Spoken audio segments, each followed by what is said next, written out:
হব না। মনে রাখবা, রক্ত যখন দিয়েছি, রক্ত আরো দেব, এই দেশের মানুষকে মুক্ত করে ছাড়বো ইনশাআল্লাহ। আপনাদেরকে জনগণের মধ্যে যেতে হবে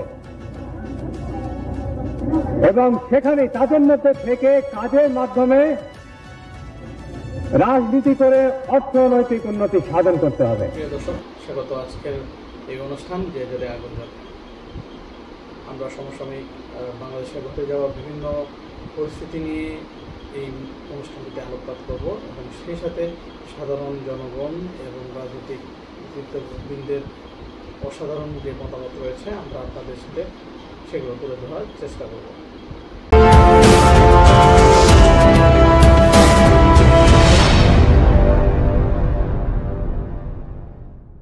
আগস্ট যে রাজনৈতিক অভ্যুত্থানের মাধ্যম দিয়ে দেশে একটি বিপ্লব সংগঠিত হয়েছে, যদিও সেটি শুরুর দিক থেকে একটি সাধারণ ছাত্র আন্দোলন হিসেবেই আমরা প্রত্যেকে অংশ মেনে নিয়েছিলাম এবং এটি একটি সাধারণ অংশ হয়ে উঠেছিলাম, কিন্তু সময় পরিক্রমায় ধীরে ধীরে এটি আসলে একটি রাজনৈতিক এজেন্ডার অংশ হিসেবেই প্রমাণিত হচ্ছে, যেখানে আমরা অলরেডি ইতিমধ্যে দেখতে পাচ্ছি জামায়াতের বিভিন্ন নেতাকর্মীরা তারা বলেছে এইটি রাজনৈতিক অন্যতম অংশ হিসেবে তারা শুরু থেকেই এই আন্দোলনের অংশ ছিল এবং তারা প্রধান সামনে থেকেই এই আন্দোলনের বিভিন্ন ধরনের নেতৃত্ব প্রদান করেছে।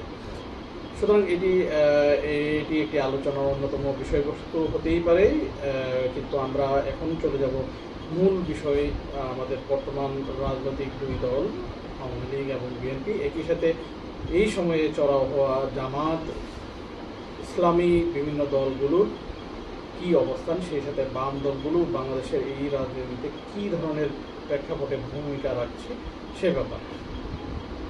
প্রিয় দর্শক, আমরা দেখতে পাচ্ছি 5ই আগস্টের এই গণঅভ্যুত্থানের পর থেকেই আমরা সাবেক প্রধানমন্ত্রী শেখ হাসিনা পুত্র সজীব ওয়াজেদ জয়ের পক্ষ থেকে ভিডিও বার্তার মাধ্যমে বেশ কিছু বার্তা সাধারণ জনগণ এবং রাজনৈতিক দলগুলোর মধ্যে দেওয়া হয়েছে।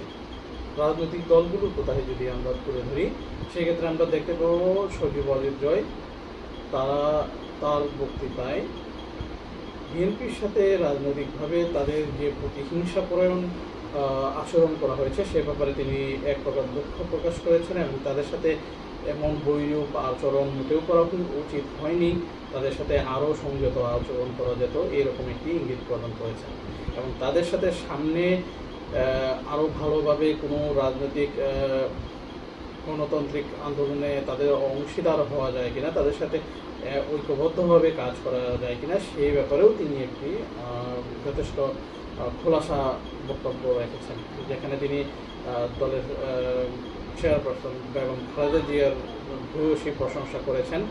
সেক্ষেত্রে বোঝাই যাচ্ছে সজীব ওয়াজেদ জয় রাজনৈতিকভাবে তিনি এই বিভিন্ন ধরনের ভিডিও বার্তায় তার মতামত তুলে ধরেছেন অসাধারণ ভঙ্গিমায়। তো সেই ক্ষেত্রে তার এই মতামতের ভিত্তিতে বিভিন্ন সংবাদ গণমাধ্যমগুলো বিএনপির কাছ থেকেও তাদের মতামত সম্পর্কে জানার জন্য মির্জা ফখরুল ইসলাম আলমগীর এবং তারেক জিয়া বিভিন্ন সিনিয়র লেভেলের নেতাকর্মীদের কাছ থেকে মতামত জানতে চেয়েছে। সেক্ষেত্রে মির্জা ফখরুল ইসলাম আলমগীর এই বিষয়ে তাদের সাথে আওয়ামী লীগের কি সুসম্পর্ক হতে পারে কিনা এবং রাজনৈতিকভাবে তারা ঐক্যবদ্ধ হতে পারে কিনা সেই সম্ভাবনাকে তিনি মোটেও উড়িয়ে দেননি, বরঞ্চ তিনি খুব সুন্দরভাবে ডিপ্লোমেসি ওয়েতে প্রশ্নের উত্তর দিয়ে বিষয়টিকে এড়িয়ে গিয়েছেন এবং BNP chairperson Begum Khaleda Xiao এই ব্যাপারে জয়ের এই বক্তব্যের ব্যাপারে বেশ পজিটিভভাবেই নিয়েছেন বলে বিভিন্ন নেতাকর্মীর কাছ থেকে জানতে পারা যায়। এরই মধ্যে আমরা রাজনৈতিক দলের অবস্থানে জামাত, শিবির, ইসলামী দলগুলোর যে উত্থান দেখতে পাচ্ছি শুরু থেকেই এই আন্দোলনের পর থেকে 5 আগস্টের ধরে আমরা দেখতে পাচ্ছি তারা রাজনৈতিকভাবে মাঠ পর্যায়ে যথেষ্ট সুসংগঠিত হয়েছে ইতিমধ্যে এবং একই সাথে তারা বিভিন্ন প্রতিষ্ঠান, বিভিন্ন কর্মক্ষেত্রে তারা তাদের যথেষ্ট সরব উপস্থিতি বজায় রাখছে। বিভিন্ন সরকারি এবং বেসরকারি এবং বিভিন্ন পদপ্রতিষ্ঠান পদমর্যাদাধারীদেরকে নিয়োগের ক্ষেত্রে আমরা এখানে জামাতের উপস্থিতি খেয়াল করতে পারছি, যেটি বিএনপির তুলনায় তুলনামূলকভাবেই খুব বেশি এবং যেটি বিএনপিকে আসলেই উদ্বিগ্ন করে দিচ্ছে। এবং সেই কারণেই মূলত মির্জা ফখরুল ইসলাম আলমগীর বর্তমানে উপদেষ্টা সরকারের ডক্টর মোহাম্মদ ইউনূসের জাতির উদ্দেশ্যে ভাষণের ব্যাপারে তিনি কিছুটা মনক্ষুণ্ণ এবং তার প্রকাশ আমরা দেখতে পেয়েছি। তিনি বলেছেন যে তিনি আশা করেছিলেন ডক্টর মোহাম্মদ ইউনূস তার বার্তায় জাতীয় নির্বাচনের কোনো একটি রোড ম্যাপ অবশ্যই দিতে পারতেন, এরকম কিছু। তো সেক্ষেত্রে অন্যান্য জামাত শিবিরের নেতাকর্মী যারা আছেন তাদের মতামত হচ্ছে তারা রাষ্ট্র সংস্কারের ক্ষেত্রে ডক্টর মোহাম্মদ ইউনূস এবং তার যে সরকার রয়েছে অন্তর্বর্তী সরকার তাদেরকে যথাসম্ভব সময় দিতে চায়। সেটি যদি 5 কিংবা 6 বছরও হয় তাতে তাদের কোনো সমস্যা নেই। যেক্ষেত্রে বিএনপির মতো রাজনৈতিক দলটি একটি উদ্বেগের কারণ হয়ে দাঁড়িয়েছে, যেখানে 5 বছরের জন্য তাদের সংস্কারের এই সময়ের রেখাটির আসলে বাস্তবতা কতটুকু। এবং মির্জা ফখরুল সেখানে তুলে ধরেছেন যে একটি অন্তর্বর্তীকালীন সরকারের পক্ষে আসলে রাষ্ট্র সংস্কার করা মোটেও সম্ভব নয়। এটি একটি সময় সাপেক্ষ ব্যাপার, যেটিকে বলে একমাত্র একটি ভোট দ্বারা নির্বাচিত সরকারের পক্ষেই সম্ভব। তাই তিনি বলেছেন অন্তর্বর্তী সরকারের উচিত খুব শীঘ্রই একটি জাতীয় নির্বাচনের আয়োজন করা, অল্প সময়ের ভিতরেই, যদি সম্ভব হয় সেটি 3 মাস বা 6 মাসের ভিতর। যার প্রেক্ষিতে আমরা দেখতে পাচ্ছি জামাতের আমির তিনি পাল্টাভাবে বলছেন যে তারা ক্ষমতার জন্য পাগল হয়ে গিয়েছে, অর্থাৎ বিএনপি ক্ষমতার জন্য পাগল হয়েছে, সেই জন্যেই তারা নির্বাচনের দিকে বেশি ঝুঁকছেন। অন্যদিকে আমির জামাতের তার কোনো তাড়াহুড়া নেই। এই ক্ষেত্রে এই প্রশ্নেই তাদের উত্তরে বোঝা যাচ্ছে জামাত শিবির তাদের রাজনৈতিক মাঠ পর্যায়ে কতটুকু শক্তিশালী এবং সুসংগঠিত করার জন্য তাদের সময়ের প্রয়োজন, এবং এই সময়টুকু তারা অন্তর্বর্তীকালীন সময়ের কাছ থেকে চেয়ে নিচ্ছে এবং অন্তর্বর্তীকালীন সরকার এই ব্যাপারে তাদেরকে সহযোগিতা করবে বলেই আমার ধারণা, যেটি বিএনপির জন্য এবং অন্যান্য আওয়ামী লীগের তুলনায় বিএনপির জন্যই বেশি হুমকি স্বরূপ আমি বলে মনে করি। কারণ যতটুকু সময় তারা নিবে দেশ সংগঠনে, আওয়ামী লীগ যেহেতু পিছন দিকে তারা খুব নীরবভাবে মাঠ পর্যায়ে কাজ করে যাচ্ছে, যদিও সিনিয়র পর্যায়ে সকল নেতাকর্মী তারা গ্রেফতার, কিন্তু বেশ কিছু সিনিয়র নেতাকর্মী এখনও মাঠে রয়েছে, তারা পর্দার আড়ালে থেকে এবং মাঠে খুবই কচ্ছপের গতিতে তারা দলকে সুসংগঠিত করার দিকে এগিয়ে যাচ্ছে, যেটি অবশ্যই অস্বীকার করা যাবে না।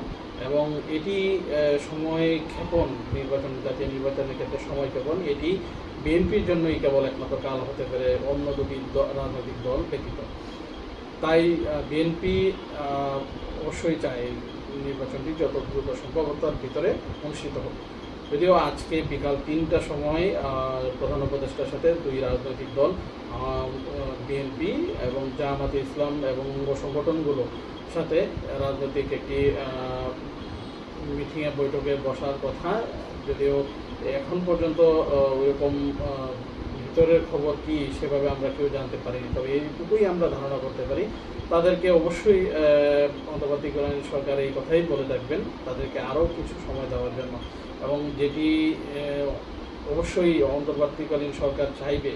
তারা সময় চাওয়ার এটিই কারণ, তারা যতটুকু সময় নেবে ততটুকু সময়ের ভিতরে জামাত তাদের মাঠ পর্যায়কে আরও শক্তিশালী করতে পারবে, তাদের প্রশাসনিকভাবে তারা আরও সুসংগঠিত হতে পারবে, এবং এই সময়টিতে, এই দীর্ঘ সময়টিতে তারা আওয়ামী লীগ নেতা কর্মীদেরকে তাদের কর্মপরিসীমা কমিয়ে আনার জন্য যে ফিল্ড তৈরি করা দরকার সেটি তারা তৈরি করতে পারবে। এবং একইভাবে বিএনপির জন্য এই কথাটি সমানভাবে প্রযোজ্য, বিএনপিকেও তারা রাজনৈতিকভাবে কোণঠাসা করতে পারবে, যেটি জামাত স্পষ্টভাবে বলে দিয়েছে তারা রাজনৈতিকভাবে কোনো দলের সাথে অংশ নিতে চায় না এবং বিএনপির সাথে তো নয়।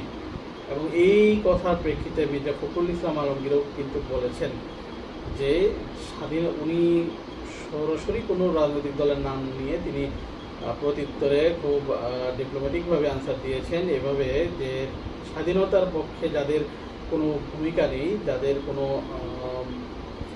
যাদের কোনো সমর্থন নেই স্বাধীনতার পক্ষে, তাদের কাছ থেকে এছাড়া আর কি বা বক্তব্য আশা করা যায়। সুতরাং প্রধান দুটি রাজনৈতিক দল, আমি মনে করি এই মুহূর্তে বৃহৎ গণতন্ত্রের স্বার্থে অবশ্যই আমরা যদি বৃহৎ গণতন্ত্রের কথা বলি, রাজনৈতিক সবগুলো দলের সমান ভূমিকা এবং সমান সুযোগ নিশ্চিত করাকেই বুঝি। সেক্ষেত্রে আমি মনে করি প্রত্যেকটি রাজনৈতিক দল, বিশেষ করে বাংলাদেশের প্রধান দুটি রাজনৈতিক দল জামাত দুঃখিত বিএনপি এবং আওয়ামী লীগ, তারা তাদের অস্তিত্ব টিকে রাখার জন্য তাদের এই মুহূর্তে আসলেই ঐক্যবদ্ধ হওয়া উচিত, যেটি কিনা তারা স্বৈরাচারী এরশাদ সরকারের পতনের সময় তারা করে দেখিয়েছিল। এবং আসলে এটি এখনকার মতো সময়, শ্রেষ্ঠ সময়, যেটি আসলে তাদের উচিত রাজনৈতিক বিভিন্ন ধরনের ভেদাভেদ ভুলে ফেলে। অতীতে তারা যথেষ্ট ভুল করেছে। আওয়ামী লীগ এবং বিএনপি তাদের রাজনৈতিক বিভিন্ন বড় রকমের ভুল সিদ্ধান্তের কারণে তাদের মধ্যে আজ এত দূরত্ব সৃষ্টি, এবং এই সময়টাই হচ্ছে তাদের সঠিক সময় তাদের বিভিন্ন রাজনৈতিক দ্বন্দ্বকে একপাশে কাটিয়ে তাদের কী কী ভুল হয়েছে সেগুলোকে ঐকমত্যে এনে একপাশে রেখে তাদের বৃহৎ রাজনৈতিক দলের সুসম্পর্ক গঠন করা এবং তাদের রাজনৈতিক স্বার্থে, তাদের দেশের স্বার্থে, গণতন্ত্রের স্বার্থে আবারও নিজের দলকে সুসংগঠিত করা। এবং সেক্ষেত্রে অবশ্যই পরস্পর সহযোগিতার কোনো বিকল্প নেই। কেননা জামাত ইতিমধ্যে তাদের রাজনৈতিক মাঠ খুবই সুদৃঢ় করেছে এবং তারা আরও কিছু সময় চেয়ে নিচ্ছে তাদের রাজনৈতিক ব্যাপ্তিকে আরও বেশি বিশালতার দিকে নিয়ে যাওয়ার জন্য। তারা ইতিমধ্যে বিভিন্ন ইসলামিক শরীয় দলগুলোকে তারা আমন্ত্রণ জানিয়েছে এবং ইসলামিক শরিক দলগুলো এবং বিভিন্ন বাম দলগুলোও তাদের সাথে ইতিমধ্যে যুক্ত হওয়ার তীব্র চেষ্টা আমি দেখতে পাচ্ছি এবং আপনারাও অনেকেই এটি খেয়াল করতে পারবেন, অবশ্যই খেয়াল করতে পারবেন। তো এই হচ্ছে বর্তমান রাজনৈতিক অবস্থান, প্রেক্ষাপট। প্রিয় দর্শক, আপনার চিন্তা ভাবনা কি? বিএনপি কি নির্বাচনের জন্য এই সরকারকে, অন্তর্বর্তীকালীন সরকার কি আরও সময় দিতে চাইবে, নাকি তারাও জামাত শিবিরের মতো অপেক্ষা করবে, দেশ সংস্কারের ক্ষেত্রে যতটুকু সময় লাগবে তারা সেই সময়টুকু দেবে? এবং এই বিষয়ে আপনাদের মতামত কি? এটি কি আসলেই রাজনৈতিক দল বিএনপির জন্য সুখকর হবে কিংবা ভালো হবে? আপনারা কীভাবে দেখছেন? প্রিয় দর্শক, আজকের মতো ধন্যবাদ আমাদের সাথে থাকার জন্য। আশা করি সবসময় আমাদের অনুষ্ঠানের সাথে থাকবেন এবং আপনাদের মূল্যবান মতামত আমাদের সাথে তুলে ধরবেন। দেখা হবে আগামী পর্বে একই সময়ে। সেই সময় পর্যন্ত ভালো থাকবেন। আল্লাহ হাফেজ।